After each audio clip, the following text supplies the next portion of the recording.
చాలా మందికి పీరియడ్స్ అనేవి ఇర్రెగ్యులర్ గా వస్తూ ఉంటాయి. దానివల్ల చాలా ప్రాబ్లం అవుతుంది. ఇంకా కొంతమందికి అయితే నెలలు సంవత్సరాలు గడిచినా పీరియడ్స్ రాకుండా చాలా ప్రాబ్లం ఫేస్ చేస్తూ ఉంటారు. అలాగే తీర్థయాత్రలకు కానీ పెళ్లిళ్ళు కానీ మన ఇంట్లో ఏమైనా ఫంక్షన్స్ కానీ ఇప్పుడు పీరియడ్స్ ఇదే వస్తే బాగుండు అనుకుంటారు. అలాంటి వాళ్ళకు ఈ డ్రింక్ కనుక తాగినట్లయితే నెలల్లోనూ ఒక్క రోజులోనూ గుండా పీరియడ్స్ అయితే వస్తాయండి. ఈ డ్రింక్ కోసం ఒక గిన్నె తీసుకొని అందులో 3 స్పూన్ల వామును వేసుకోవాలి. ఇందులోనే 2 గ్లాసుల వాటర్ ను కూడా వేసేసుకొని దీన్ని మరగబెట్టుకోవాలి. ఈ 2 గ్లాసుల వాటర్ కాస్త 1 గ్లాస్ వాటర్ అయ్యేంత వరకు మరగబెట్టుకోండి.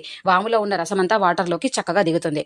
గోరువెచ్చగా అయిన తర్వాత ఒక గ్లాస్ లోకి స్ట్రెయిన్ సహాయంతో వడబోసుకోవాలి. అందులో కొద్దిగా పసుపు అలాగే 1 స్పూన్ తేనె వేసుకుని స్పూన్ తో కలుపుకొని ఈ డ్రింక్ ను మీరు ఒక రోజుకి 2 సార్లు పొద్దున పరిగడుపున అలాగే రాత్రి గనక తాగినట్లయితే నెలల నుంచి సంవత్సరాల నుంచి ఆగిపోయిన పీరియడ్స్ కూడా ఈ డ్రింక్ తాగడం వల్ల ఈజీగా 4 గంటల లోపే పీరియడ్స్ అనేవి వస్తాయి. ముందుగా పీరియడ్స్ రావాలని కొంతమంది టాబ్లెట్స్ కూడా వేసుకుంటారు. అలా అస్సలు వేసుకోకుండా ప్రిపేర్ చేసినటువంటి డ్రింక్ ను తాగినట్లయితే 24 గంటల లోపే మీకు పీరియడ్స్ వస్తాయి. వీడియో మీకు యూస్ఫుల్ అనిపిస్తే లైక్ చేయండి. ఎలా అనిపించిందో కామెంట్స్ పెడుతూ మీ ఫ్రెండ్స్ కూడా వీడియోస్ ను షేర్ చేయండి. ఛానల్ ని మర్చిపోకుండా సబ్స్క్రైబ్ చేయండి.